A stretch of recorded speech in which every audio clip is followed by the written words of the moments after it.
Corona মোকাবেলাকে গুরুত্ব দিয়ে দেশের ইতিহাসে ৫০তম বাজেট ঘোষণা, ১০,০০০ কোটি টাকা থোক বরাদ্দ।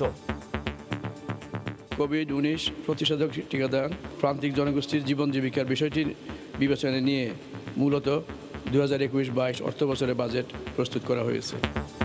তামাক ছাড়া কমবে দেশীয় সব জিনিসের দাম, বাড়বে আমদানি করা বেশিরভাগ পণ্যের মূল্য, বাড়ছে মোবাইল ব্যাংকিং এর খরচ। হোম অ্যাপ্লায়েন্স সামগ্রী, তথ্য প্রযুক্তি পণ্য, রেফ্রিজারেটর, মোটরকার, ভেহিকেল উৎপাদনে ব্যাট অব্যাহতির মেয়াদ বাড়ানো হয়েছে।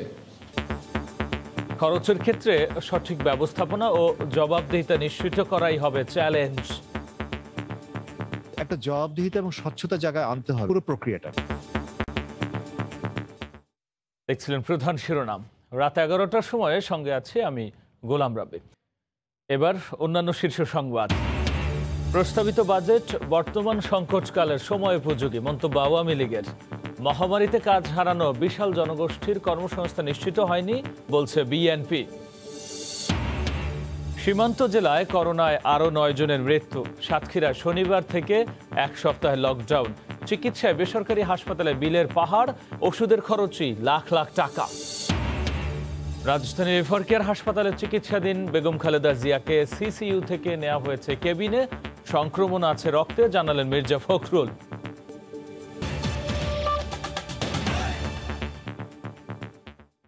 করোনা সংকট মোকাবেলাকে গুরুত্ব দিয়ে জাতীয় সংসদে উত্থাপন করা হলো 2021-22 অর্থ বছরের বাজেট। 6,03,681 কোটি টাকার প্রস্তাবিত বাজেটে ঘাটতি 2,11,000 কোটি টাকা। জিডিপি প্রবৃদ্ধির লক্ষ্যমাত্রা ধরা হয়েছে 7.2%। সানবির উপলের রিপোর্ট। গেল 2 বছরে কোভিড-19-এ তছনছ দেশের অর্থনীতি।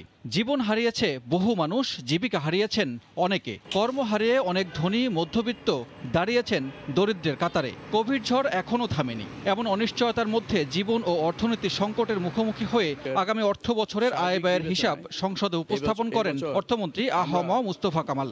অর্থবছরের বাজেট 2021-22 অর্থ বছরের বাজেটের আকার গেলবারের চেয়ে বেড়েছে 35,681 কোটি টাকা। রাজস্ব আয়ের লক্ষ্যমাত্রা ঠিক করা হয়েছে 3,89,000 কোটি টাকা। এর মধ্যে এনবিআরকে যোগান দিতে হবে 3,30,000 কোটি টাকা। 32,000 কোটি টাকা আয় করবে সঞ্চয়পত্র থেকে। এরপরও ঘাটতি থেকে যাবে 2,11,191 কোটি টাকা। স্বাস্থ্য খাতে অপ্রত্যাশিত প্রয়োজন মেটানো, অর্থনৈতিক কর্মকাণ্ড স্বাভাবিক রাখা, সফলভাবে কোভিড-19 প্রতিষেধক টিকাদান ও সর্বোপরি প্রান্তিক জনগোষ্ঠীর জীবন জীবিকার বিষয়টি বিবেচনায় নিয়ে মূলত 2021-22 অর্থবছরে বাজেট প্রস্তুত করা হয়েছে। প্রস্তাবিত বাজেটে গুরুত্ব পেয়েছে মানব সম্পদ উন্নয়ন, স্বাস্থ্য, পরিবহন ও যোগাযোগ, শিক্ষা, সামাজিক নিরাপত্তা খাত।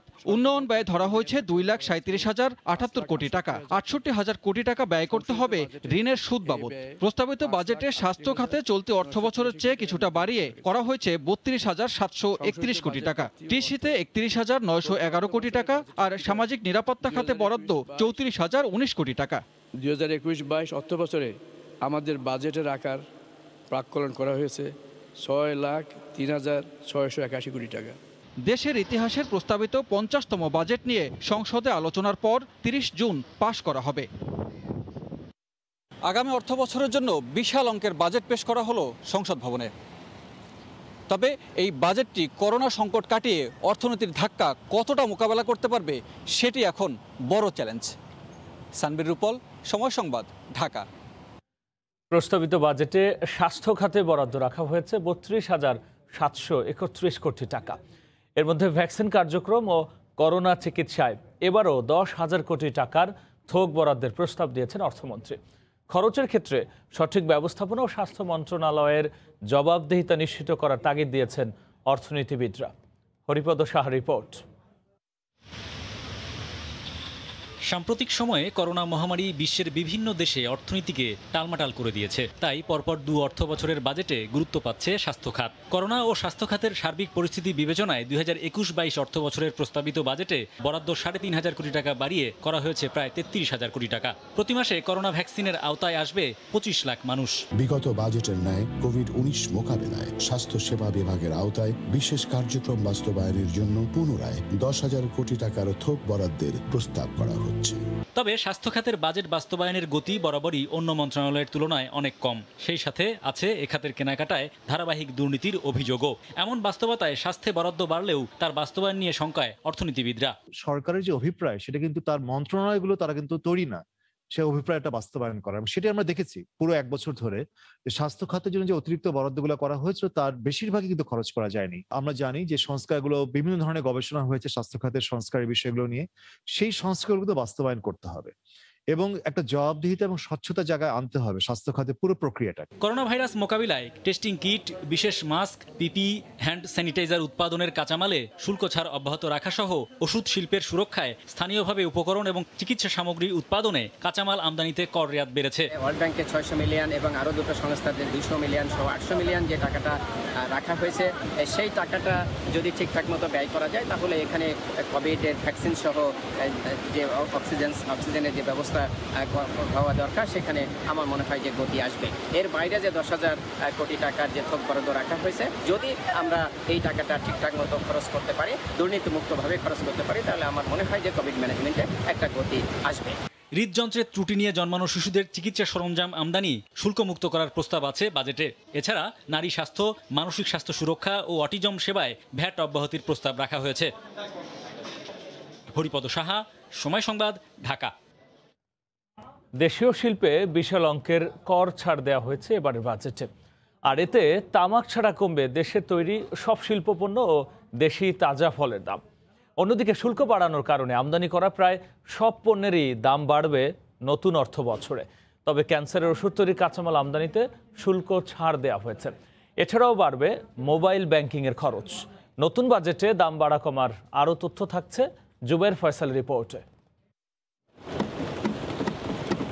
যে কেউ চাইলেই এক বাক্যে নতুন বাজেটকে বলতে পারেন দেশীয় শিল্পের সুরক্ষার খতিয়ান। 50তম বাজেট প্রস্তাবনায় দেশীয় শিল্পে ঢালাওভাবে কর অব্যাহতির সঙ্গে শুল্ক ছাড়ের প্রস্তাব করেছেন অর্থমন্ত্রী আ.হ.ম মুস্তফা কামাল। নতুন বাজেটে শুল্ক ছাড়ের সঙ্গে মূল্য সংযোজন কর অব্যাহতি দেয়ায় দাম কমবে দেশে উৎপাদিত মোটরসাইকেল, এসি, রেফ্রিজারেটর, গাড়ি, কম্পিউটার যন্ত্রাংশ, ল্যাপটপ, মোবাইল ফোন সহ প্রায় সব ধরনের প্রযুক্তি পণ্যের। আমদানি শুল্ক কমানোয় দাম কমতে পারে 3 হুইলার, সেচ, পাওয়ার টিলার সহ সব ধরনের কৃষি যন্ত্রপাতির। কমবে পোল্ট্রি ফিড, দেশীয় তাজা ফল, মুড়ি, পাউরুটি, কেক, খেলনার দাম। সুখবর রয়েছে স্বাস্থ্য খাতেও। নতুন বাজেটে test kit, mask, PPE, oxygen সহ করোনা মোকাবিলায় প্রয়োজনীয় সব ধরনের সুরক্ষা সামগ্রী ও ওষুধের দাম কমানোর প্রস্তাব করেছেন অর্থমন্ত্রী। এছাড়াও শুল্ক করে ছাড় দেওয়া হয়েছে দেশে ভ্যাকসিন উৎপাদনে প্রয়োজনীয় কাঁচামাল আমদানিতে। পাশাপাশি বিপণন ও ব্যবসা পর্যায়েও দেওয়া হয়েছে শুল্ক ছাড়। কাঁচামালে কর অব্যাহতি দেয়ায় কমবে ক্যান্সারের ওষুধের দামও। তবে আমদানি পর্যায়ে শুল্ক বাড়ানোয় সব ধরনের বিদেশি মোটরসাইকেল, ফ্রিজ, মোবাইল ফোনের দাম বাড়বে। কর রেয়াত সুবিধা তুলে নেয় দাম বাড়বে আমদানি করা গুঁড়ো দুধ, প্রক্রিয়াজাত করা মাংস, ক্যাপসিকাম, মাশরুম, গাজর, কমলা, বাদাম ও সাবান তৈরির কাঁচামালের। করের হার অপরিবর্তিত রাখা হলেও নতুন বাজেটে বিড়ি, সিগারেট ও তামাকজাত পণ্যের দাম বাড়ানোর প্রস্তাব করেছেন অর্থমন্ত্রী। যদিও নিত্য প্রয়োজনীয় সব ধরনের খাদ্যপণ্যের উপর কর না আরোপের প্রস্তাব করেছেন অর্থমন্ত্রী। নতুন বাজেটে শুল্ক কমানোয় কমতে পারে অগ্নি নির্বাপন যন্ত্রপাতির দামও। এছাড়া বাড়বে লঞ্চের এসি কেবিন ব্যবহারের খরচ। জুবাইর ফয়সাল, সময় সংবাদ, ঢাকা। পানকৌড়ি আর সাদা বকের উড়াউড়ি, গাছে গাছে আয়েশি ঢং, অরণ্য ছেড়ে লোকালয়ে বেঁধেছে নীড়।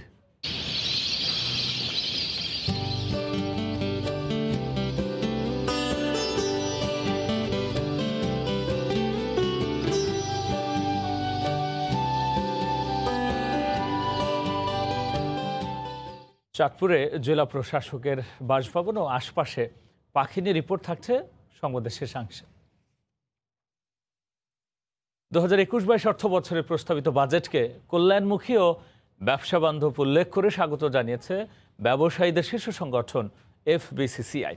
অন্যদিকে বাজেট বাস্তবায়ন চ্যালেঞ্জ মোকাবেলায় রাজস্ব আদায়ের লক্ষ্যমাত্রা পুনর্বিবেচনার দাবি জানিয়েছে ঢাকা চেম্বার অব কমার্স। বিকেলে আলাদা সংবাদ সম্মেলনে প্রতিক্রিয়া জানায় সংগঠন দুটি। বাজেটের আকার অবাস্তব নয়। দেশের অর্থনীতির পরিকাঠামো বৃদ্ধির সাথে সাথে বাজেটের আকারও প্রতি বছর বৃদ্ধি পাচ্ছে। তবে বাজেট বাস্তবায়নের চ্যালেঞ্জ হচ্ছে সুশাসন, যথাযথ মনিটরিং, বিনিয়োগ ও উৎপাদন বৃদ্ধির মাধ্যমে ব্যবসা বাণিজ্য বান্ধব রাজস্ব ব্যবস্থাপনার মাধ্যমে কাঙ্ক্ষিত রাজস্ব আদায়। অতিরিক্ত রাজস্ব আহরণের জন্য করের আওতা বাড়ানো, অনাদায়ী কর আদায়, জেলা শহরের রাজস্ব আদায় বাড়ানো, স্বচ্ছতা ও কর প্রদান প্রক্রিয়া অটোমেশন প্রয়োজন। বেসরকারি বিনিয়োগের ধারা অব্যাহত রাখতে বিদ্যমান করদাতাদের উপর নতুন করে করের বোঝা আরোপ না করে রাজস্ব আয় বাড়াতে হবে।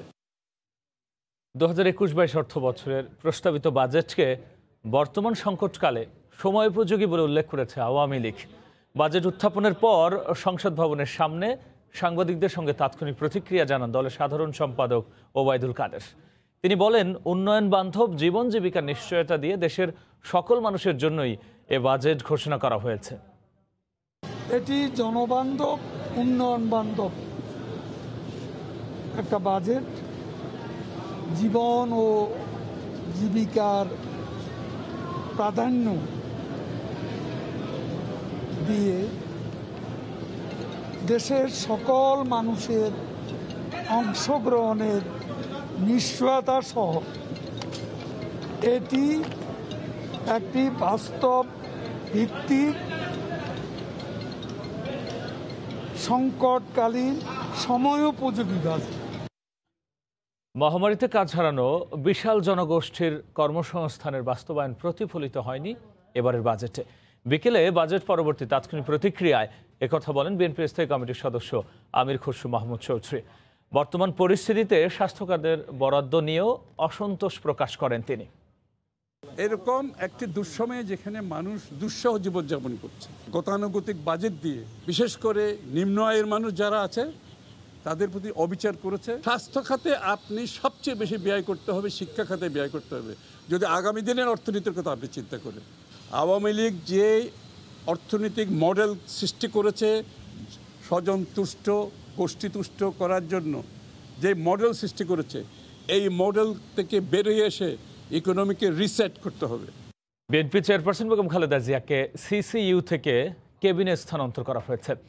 দলটির মহাসচিব বেগম জিয়ার অবস্থা স্থিতিশীল জানিয়ে বলেন, তার রক্তে সংক্রমণ রয়েছে। হাসপাতাল কর্তৃপক্ষ জানিয়েছে, বেগম জিয়াকে কেবিনে স্থানান্তর করা হলেও ফুসফুসের সংক্রমণ সেরে উঠতে কমপক্ষে 3 থেকে 6 মাস সময় লাগতে পারে। আহমেদ সালেহিনের রিপোর্ট। করোনা পরবর্তী জটিলতা ও শ্বাসকষ্টজনিত কারণে রাজধানীর এভারকেয়ার হাসপাতালে ভর্তি বিএনপি চেয়ারপারসন বেগম খালেদা জিয়াকে গত 3 মে কেবিন থেকে নেওয়া হয় করোনারি কেয়ার ইউনিট সিসিইউতে। পুরো 1 মাস সেখানেই কেটেছে তার। এর মাঝে সংক্রমণ থেকে তার ফুসফুসে পানি জমে গেলে তা নিয়ে তৈরি হয় সংকট। জমে থাকা পানি সরিয়ে সেই যাত্রায় পরিত্রাণ মিললেও হঠাৎ গত সপ্তাহে জ্বর আসে বেগম জিয়ার। এরপর চলতি সপ্তাহে সিসিইউজনিত কারণে বেগম জিয়ার রক্তে সংক্রমণ ঘটলে দ্রুত তার সমাধানের চেষ্টা চালায় চিকিৎসকরা। সে সংক্রমণ যেন আর না বাড়ে সে কারণে শারীরিক অবস্থার উন্নতি না ঘটলেও ঠিক 1 মাস পর সিসিইউ থেকে বৃহস্পতিবার নেওয়া হয় কেবিনে। সিসিইউ জনিত একটা ইনফেকশন ইতিমধ্যেই তার হয়ে গিয়েছিল।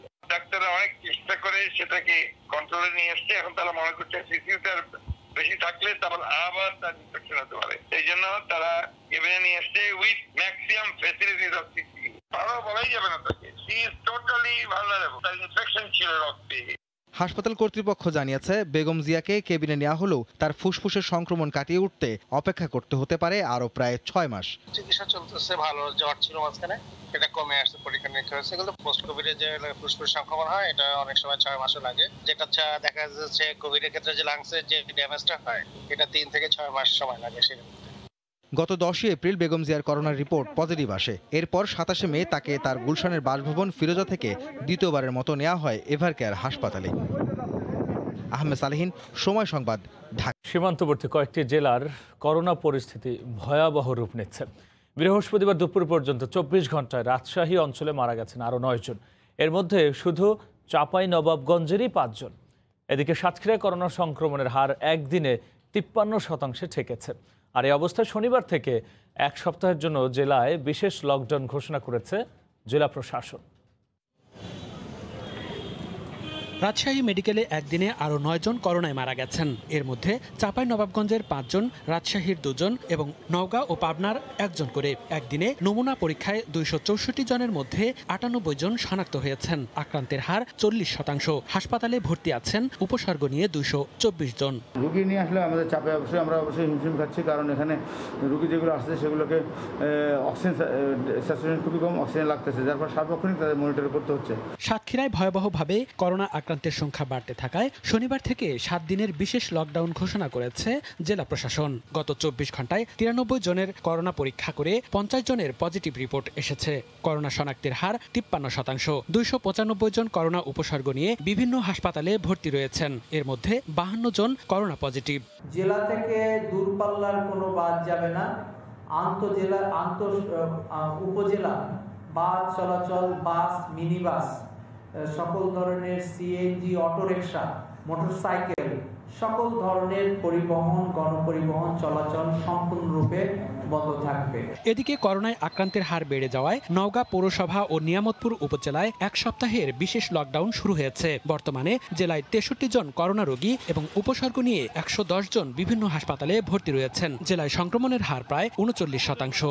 যেহেতু নওগাঁতে করোনা পরিস্থিতি খারাপ, তো সেটা যেন আর খারাপ না হয় সেজন্য যতটুকু করা সম্ভব আমাদের প্রশাসন এবং পুলিশ বিভাগের সহায়তা আছে, অন্যান্য দপ্তরের সহায়তা আছে, আমরা সেটুকু করার চেষ্টা করব। চাঁপাইনবাবগঞ্জে 7 জুন পর্যন্ত 2 সপ্তাহের বিশেষ লকডাউন চলছে। সদর হাসপাতালে ভর্তি আছেন 20 জন রোগী। এখানে কোনো আইসিইউ ব্যবস্থা নেই। উত্তরের সীমান্ত জেলা দিনাজপুরে 24 ঘন্টায় 161 জনের নমুনা পরীক্ষায় 35 জন পজিটিভ হয়েছেন। সংক্রমণের হার প্রায় 26%। প্রতিনিয়ত যেভাবে করোনা বাড়ছে, আসলে এটার প্রতিকার কিভাবে পাবো আমরা বুঝতে পারছি না। যশোরের করোনা পরিস্থিতি ঊর্ধ্বমুখী। গতকালের 240 জনের নমুনা পরীক্ষার মধ্যে 60 জন করোনা শনাক্ত হয়েছেন। সংক্রমণের হার 25%। এছাড়া গত 24 ঘন্টায় খুলনায় 33 জন, ঠাকুরগাঁওয়ে 17 জন, নাটোরে 14 জন এবং জামালপুরে 13 জন শনাক্ত হয়েছেন। সময় সংবাদ, ঢাকা। হাসপাতালে 28 দিনের বিল 20 লাখ টাকা, আর ফার্মেসি খরচও ধরা হচ্ছে লাখ লাখ টাকা। করোনা চিকিৎসায় বেসরকারি হাসপাতালের এমন চিকিৎসা ব্যয় মেটাতে নিঃস্ব অবস্থা রোগীদের। আর চিকিৎসা খাতে স্টেক হোল্ডার খ্যাত বেসরকারি হাসপাতালগুলোর এমন অতি মুনাফার মনোভাব কোভিড পরিস্থিতিকে আরও ভয়াবহ করে তুলতে পারে বলে বলছেন স্বাস্থ্য বিশ্লেষকরা। বেসরকারি হাসপাতালে কোভিড চিকিৎসায় ফার্মেসি খরচ প্রায় 5.25 লাখ টাকা, ল্যাব বিল 6,20,000, ইকুইপমেন্ট প্রায় 3 লাখ। সব মিলে 28 দিনের বিল 20 লাখ টাকা। কারো আবার 1 মাস 4 দিনের বিল 15 লাখ টাকা। রোগীদের কাছে জানতে চেয়েছিলাম হাসপাতালগুলোতে কোভিড রোগীদের চিকিৎসা ব্যয় কেমন। রোগীদের পাঠানো এমন বিলে চক্ষু চড়ক। গবেষণা বলছে 2টি বেসরকারি হাসপাতালে সাধারণ শয্যায় 563 জন এবং 218 জন আইসিইউ রোগীর খরচ করেছিলেন 24,73 লাখ টাকা। সরকারি হাসপাতালে যেখানে ঔষধে 15.8% খরচ, সেখানে বেসরকারি হাসপাতালে এই হার ঠেকেছে 30%। যেখানে সরকারি হাসপাতালে গড়ে চিকিৎসা নিতে আইসিইউতে থাকেন 8 দিন, বেসরকারি হাসপাতালে 7 দিনেই ছাড়পত্র নেন রোগীরা। অভিযোগগুলোকে গুরুত্বের সাথে দেখে স্বাস্থ্য অধিদপ্তরের পক্ষ থেকে নজরদারি এবং তদারকি বাড়ানো উচিত এবং স্বাস্থ্য অধিদপ্তরে একটি ডেস্ক স্থাপন করা দরকার, যেখানে অভিযুক্ত যে কেউ তার অভিযোগটি জমা দিয়ে প্রতিকার পেতে পারে। মহামারীর সময়ে বেসরকারি হাসপাতালের এমন অস্বাভাবিক বিলের চাপে হাসপাতালে চিকিৎসা নিতে কোভিড রোগীদের অনীহা কোভিড পরিস্থিতিকে অতিমারিতে রূপ দিতে পারে শঙ্কা স্বাস্থ্য গবেষকদের। দেখেন, এই সুযোগটা তারা কেন নিচ্ছে? মানুষের কাছে জীবনটা অনেক বড়। অনৈতিক ব্যবসায়ীদের মতোই একটা মানব সেবার যে কল্যাণের জন্য যে তাদের যে ব্যবসা, সেটাকে তারা অকল্যাণকর যে ব্যবসায় পরিণত করে ফেলছেন কিছু কিছু এই ধরনের ব্যবসায়ীরা, এবং এর ফলে হচ্ছে যে মানুষের মধ্যে একটা হতাশা তৈরি হচ্ছে। বেসরকারি হাসপাতালে কোভিড চিকিৎসায় চিকিৎসক, নার্স, কর্মকর্তা, কর্মচারী এবং অন্যান্য স্বাস্থ্যকর্মীর জন্য মাত্র 5.7% ব্যয় হয় বলে জানা যায় স্বাস্থ্য অর্থনীতি ইউনিটের প্রতিবেদনে। সেলিয়া সুলতানা, সময় সংবাদ, ঢাকা। নির্ধারিত তারিখের মধ্যে ঢাকা বিশ্ববিদ্যালয়ের অধীন 7 কলেজের হল খুলে শিক্ষা প্রতিষ্ঠানে স্বাভাবিক কার্যক্রম চালুর দাবিতে বিক্ষোভ করেছে শিক্ষার্থীরা। করোনার দোহাই দিয়ে না পিছিয়ে প্রয়োজনে টেক হোম পদ্ধতিতে পরীক্ষা নেওয়ার দাবি জানান তারা। সকালে ঢাকা বিশ্ববিদ্যালয়ে হল খুলে দেওয়ার দাবি করে এসব প্রস্তাবনা তুলে ধরেন শিক্ষার্থীরা। মহামারী করোনার কারণে প্রায় ১.৫ বছর ধরে বন্ধ দেশের শিক্ষা প্রতিষ্ঠান। এর মধ্যে ঢাকা বিশ্ববিদ্যালয় সহ ৭ কলেজের আবাসিক হল না খুলেই সশরীরে পরীক্ষা নেওয়ার তারিখও ঘোষণা করা হয়। প্রশাসনের এ ধরনের সিদ্ধান্তের প্রতিবাদে বৃহস্পতিবার দুপুরে রাজধানীর নীলক্ষেত এলাকা থেকে স্বাস্থ্যবিধি মেনে হল খোলার দাবিতে বিক্ষোভ করেন ঢাকা বিশ্ববিদ্যালয় অধিভুক্ত ৭ কলেজের শিক্ষার্থীরা। আগামী ৬ জুনের মধ্যে শিক্ষা প্রতিষ্ঠান খোলা না হলে কঠোর কর্মসূচির ঘোষণা দেন তারা। ঘোষণা করতে হবে এবং এটা একটা কার্যকর রোডম্যাপ ঘোষণা করতে হবে। আমাদের চাকরির ব্যবস্থাটা অনিশ্চিত এবং আমরা সামনে কি করতে পারবো, আদৌ কিছু করতে পারবো কিনা, বা পাশ করে কত বছর লাগবে আমাদের বের হতে, সেটাই তো মানে পুরোপুরি অনিশ্চয়তার মধ্যে চলে গেছে। বর্তমান অবস্থান থেকে আরো কঠোর দিকে অগ্রসর হব এবং আমাদের পরবর্তী কর্মসূচি আমরা ৬ তারিখের পরেই আপনাদের জানিয়ে দিব। এদিকে ঢাকা বিশ্ববিদ্যালয় সাংবাদিক সমিতিতে হল খুলে দিয়ে নির্ধারিত তারিখে পরীক্ষা নেওয়ার পাশাপাশি ভ্যাকসিন কার্যক্রম চালুর দাবিতে সংবাদ সম্মেলন করেছেন বিশ্ববিদ্যালয় শিক্ষার্থীরা। কোনো অবস্থায় যেন আর পরীক্ষার তারিখ না পেছানোর দাবি তাদের। ঢাকায় এসে বাসা নিয়ে স্বাস্থ্য ঝুঁকি নিয়ে পরীক্ষাগুলো দেওয়ার মতো পরিবেশ নেই, যেহেতু নেই এবং হল খোলার প্রক্রিয়াটাও যেহেতু দীর্ঘমেয়াদী হচ্ছে, আমরা চাচ্ছি পরীক্ষাগুলো হবে এবং পরীক্ষাগুলো হতে হবে এবং সেটা হবে টেক হোম পদ্ধতিতে। সুষ্ঠু ব্যবস্থাপনার মাধ্যমে নির্ধারিত তারিখেই পরীক্ষার্থীদের জন্য হল খুলে দিতে হবে এবং অবিলম্বে শিক্ষার্থীদের টিকাদান সম্পন্ন করে বিশ্ববিদ্যালয়ের স্বাভাবিক কার্যক্রমে ফিরে যেতে হবে। শিক্ষাবর্ষ অনুযায়ী ধাপে ধাপে শিক্ষার্থীদের হলে রেখে পরীক্ষা নেওয়ার পর আবার অন্য শিক্ষাবর্ষের শিক্ষার্থীদের পরীক্ষা নেওয়ার দাবি তোলেন তারা। ওবায়দুল্লাহ মামুন, সময় সংবাদ, ঢাকা। ঘূর্ণিঝড় ইয়াস ও পূর্ণিমার জোয়ারে সমুদ্র সৈকত কুয়াকাটা সহ পটুয়াখালীর 52 কিলোমিটার বেড়িবাঁধ ক্ষতিগ্রস্ত হয়েছে। প্লাবিত হয়েছে কয়েকশো গ্রাম। ভাঙা বাঁধ সংস্কার করা না হলে ফের দুর্যোগ এলে বিপদে পড়বে এখানকার লোকজন। তাই স্থায়ী বেড়িবাঁধ নির্মাণের দাবি জানিয়েছেন তারা। পটুয়াখালী থেকে সুজন দামের ছবিতে মোহাম্মদ মনির হোসেন বাদলের রিপোর্ট। ঘূর্ণিঝড় ইয়াসের প্রভাবে এবং পূর্ণিমার জোয়ারে জেলার বিচ্ছিন্ন দ্বীপ রাঙাবালি, কলাপাড়া, দুমকি, পটুয়াখালী সদর ও মির্জাগঞ্জ উপজেলার বেড়িবাঁধ ভেঙে লোকালয়ে পানি ঢুকে প্লাবিত হয় কয়েকশো গ্রাম। তাৎক্ষণিকভাবে বেড়িবাঁধের কিছু ভাঙা অংশ মেরামত করেন স্থানীয় লোকজন। কুয়াকাটায় ইয়াস পরবর্তী বৈরী আবহাওয়ায় সাগরের ঢেউয়ে ভেসে যায় অর্ধশতাধিক শুটকি, ঝিনুক ও প্রসাধনীর অস্থায়ী দোকানসহ আবাসিক হোটেল। জেলা পানি উন্নয়ন বোর্ড আংশিক ক্ষতিগ্রস্ত বেড়িবাঁধ মেরামত শুরু করার কথা জানালেও ভাঙন কবলিত এলাকাবাসী চান স্থায়ী বেড়িবাঁধ। বেড়িবাঁধ ভাঙে আমাদের গ্রাম প্লাবিত, আমরা চলতে খুব কষ্ট হয়। এই ঘর বাড়ি সব তলায় গেছে, চুলো টুলো পানি উঠছে, রান্নাও করতে পারিনি, পোলা পানি খাইতেও পারিনি। ঠিক সেইভাবে করা হয় না এবং মোটামুটিভাবে করা হয় এবং সেটা সামান্য বন্যা বা ঘূর্ণিঝড় প্লাবিত হলে সেটা টিকে থাকে না। আমাকে এই বেড়িবাঁধ প্রত্যেক বছর পানি উন্নয়ন বোর্ড দেয়, ভাঙে নিয়ে যায়, কিন্তু আমরা চাই স্থায়ী একটা বেড়িবাঁধ দেওয়া হোক। বাঁধগুলোকে শুকনো মৌসুমে আগাম বরাদ্দ প্রাপ্তি সাপেক্ষে শুকনো মৌসুমে আমরা মেরামত করার উদ্যোগ গ্রহণ করতে পারব। ঘূর্ণিঝড় ইয়াস ও পূর্ণিমার জোয়ারে পটুয়াখালীর 2 কিলোমিটার বেড়িবাঁধ সম্পূর্ণ ভেঙে গেছে আর আংশিক ক্ষতিগ্রস্ত হয়েছে 50 কিলোমিটার। সময় সংবাদ, পটুয়াখালী। এবার ভ্যারিয়েন্টের সংক্রমণ ঠেকাতে বেশ সতর্ক অবস্থানে ব্রিটেন। সবশেষ পর্তুগালকে সবুজ তালিকা থেকে বাদ দেওয়া হয়েছে। বাংলাদেশ, ভারত সহ 43টি দেশ এখনও লাল তালিকাভুক্ত রয়েছে। দেশটির ভ্রমণ নিষেধাজ্ঞা ও করোনার পরিস্থিতির সবশেষ খবর জানাতে লন্ডন থেকে সরাসরি যুক্ত হচ্ছেন সহকর্মী শোয়েব কবির।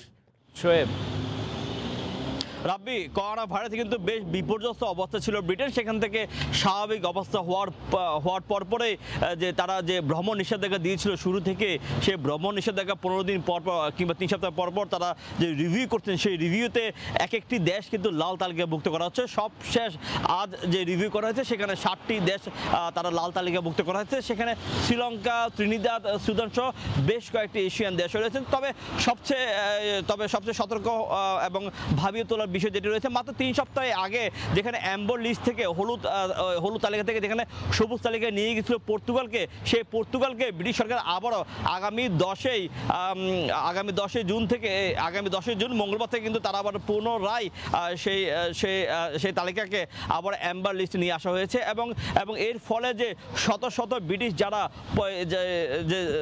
যারা এই সামারে পর্তুগালকে তাদের হলিডে কাটানোর স্থান হিসেবে বেছে নিয়েছিল, তারা হয়তো তাদের ট্যুর পরিকল্পনা তারা হয়তো চেঞ্জ করতে যাচ্ছে। এবং পাশাপাশি আপনি জানেন যে সম্প্রতি কিছুদিন আগে যে ইউরোপের যে চ্যাম্পিয়নশিপ লিগ সেটি হয়েছিল পর্তুগালে, এবং সেখানে কিন্তু লন্ডনের দল চেলসিও তারা জিতেছিল। এবং এই যে পর্তুগালের যে অবাধ যে ভ্রমণ নিষেধাজ্ঞা তুলে দেওয়ার ফলে সেখানে কিন্তু বর্তমানে যে ভারতীয় ভেরিয়েন্টের নেপালের যে মিউটেন্ট সেটি কিন্তু শনাক্ত হয়েছে, এবং করোনা ভাইরাসের যে আক্রান্ত হারও কিন্তু সেখানে বেড়ে গেছে। পাশাপাশি আমরা যেটা দেখেছি যে গতকাল কিন্তু ব্রিটেনে করোনা ভাইরাসের আক্রান্ত হয়ে মৃতের সংখ্যায় কেউ মারা যায়নি, তবে আজ কিন্তু সে মৃত্যুর সংখ্যা 12তে রয়েছে এবং আক্রান্ত সংখ্যা 4330-এ ছাড়িয়ে গেছে।